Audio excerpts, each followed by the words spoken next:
Mukunda jewellery direct factory rates, no making charges. తెలంగాణలో భూగర్భ జలాలను పెంపొందించడానికి, భవిష్యత్తులో నీటి ఎద్దడిని నివారించడానికి రాష్ట్ర ప్రభుత్వం కఠిన నిబంధనలు అమలు చేస్తోంది. ముఖ్యంగా హైదరాబాద్ మహానగరంలో నీటి సరఫరాలో ఇబ్బందులను తగ్గించేందుకు జలమండలి కొత్త రూల్స్ తీసుకొచ్చింది. సిటీలో కొత్తగా నిర్మించే హైరైజ్ భవనాలకు రెయిన్ వాటర్ హార్వెస్టింగ్ విధిగా ఉండాల్సిందేనని స్పష్టం చేసింది.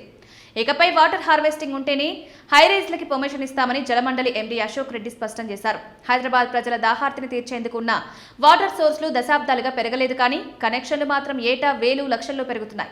ప్రస్తుతం సిటీలో 14.5 లక్షల నల్లా కలెక్షన్లుండగా మిడ్ సమ్మర్లో రోజు 15,000 ట్యాంకుల బుకింగ్ జరుగుతోంది. ప్రస్తుతం రోజు 9,000 ట్యాంకుల ద్వారా జలమండలి నీటిని సరఫరా చేస్తోంది.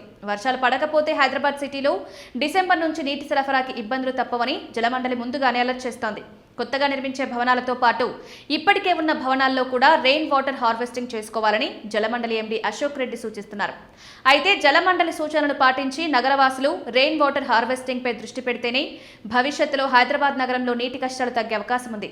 సిటీ దాహార్తిని తీర్చేందుకు వాటర్ సోర్స్లు పెంచేలా ఇలాంటి నిర్ణయాలు తీసుకోవడం మంచిదేనని నిపుణులు చెబుతున్నారు.